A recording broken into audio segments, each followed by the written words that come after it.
Hi guys and welcome to another video. So as of this morning, Sunderland have announced the signing of our new manager and he has been named and it is Phil Parkinson. So my reaction to it is, I think the main word that a lot of people have used, including myself, is underwhelming. He was certainly the most sort of underwhelming option. There was a few sort of more exciting names that have been linked, but that is always the case, of course. We had the link of Kevin Phillips, Pearson, Stendhal, Keane, Ainsworth was in there.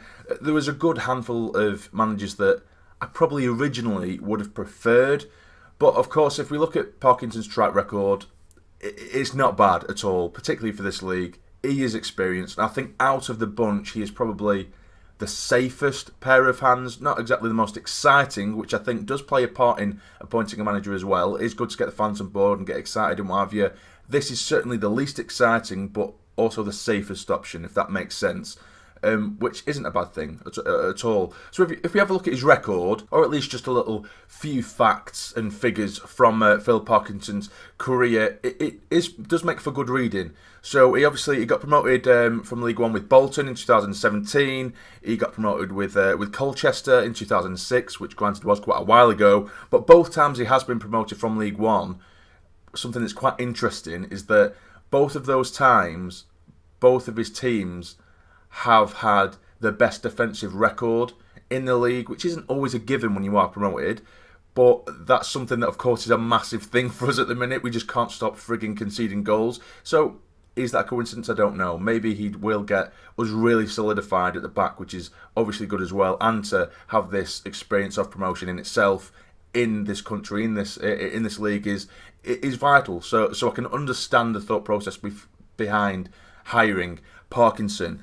He also got promoted with Bradford in 2013, and of course he did take Bradford to the League Cup final against Swansea, where unfortunately they did lose, but he did take them to the League Cup. I think that was in 2013 as well, I'm pretty sure.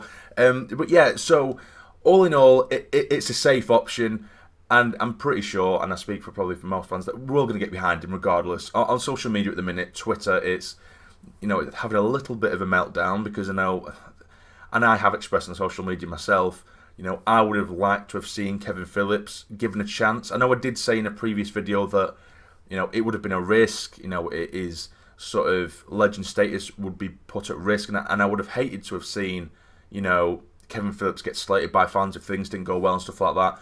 But at the same time, I think the more I saw interviews with him and stuff like that, it just made me think, I just want to, I want him here. I think it'd work.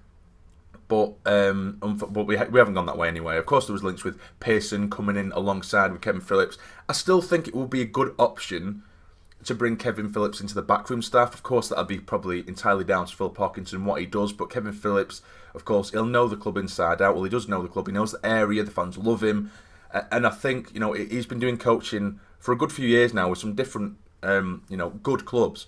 And so to have him just around the training ground, particularly with our strikers, for God's sake, do you know what I mean? I think I'll show him a thing or two. I think it would be good. It might not happen. It probably won't happen. But it would be an excellent addition if we did see Super Kev involved somewhere along the lines. I think that would be really nice. But anyway, yeah, we have got Phil Parkinson, and I'm happy with it. I'm 100% behind him. I'm not going to lose my shit over it. Again, it isn't the most exciting. Hopefully he can really get into the players, sort them out, because I think Jack Ross, of course, he was a young up-and-coming manager, and I was excited when Jack Ross first came, because although he was a bit of an unknown entity, he was a young up-and-coming manager, and he had a sort of decent record in Scotland. But this is a completely different thing. We've got someone who's tried and experienced and tested, and I think it's a very good opportunity for him, and hopefully we do get to a good start with him this weekend against Wycombe. He is taking training this morning, Phil Parkinson. I will just read for you the actual statement from Sunderland, and it reads like this. Sunderland AFC is delighted to announce Phil Parkinson as the club's new manager. The 51-year-old, who arrives with a proven track record and an excellent reputation within the game, has signed a 2.5-year deal at the Stadium Ally and will be joined by his assistant Steve Parkin. Parkinson met the squad on Thursday morning before taking his first training session as focus shifts towards this his first match against Wycombe Wanderers on Saturday. Born in Chorley, the new Black Cats boss has achieved promotion on 3 occasions during an impressive 16-year career in management that is littered with accolades. After taking up the reins at the Stadium of Light, Parkinson said, "It is both a privilege and an immense responsibility to be appointed manager of this great club. I've been in football a long time now, and Sunderland's immense history, the passion of the fan base, and its wonderful facilities are legendary within the game. It's now up to me to build on the work of my predecessor and deliver the success the fans are so desperate for. This is a good squad of players, and I relish the challenge of working with them to achieve our goal of promotion from League One." So I think that's a nice little start for him. It's a little bit sort of, a default. It's the kind of thing that you hear most managers say. But just from reading that, you could tell that he is excited about the job. He's passionate, and I think he could get the best out of the players because he is experienced. With Jack Ross, it was always kind of trial and error with Jack Ross. That was the main thing with me. Everything was very much trial and error. Where he's trialed everything. You know what I mean? He's experienced, and in this division as well. And I have said we do have one of the better squads in this league. I don't think we have the best squad. We have a decent League One squad, and to get the best out of these players, particularly individually, I think we have a really good chance now to push on and go for automatic promotion, because I think we are capable of doing it. I think we have a squad capable of pushing for that, and hopefully Parkinson is the right man to get the best out of these players and achieve just that. But Stuart Donald has also said this on the Sunderland website. He says, "Phil has a proven track record when it comes to achieving promotion, and I'm delighted to welcome him to Sunderland.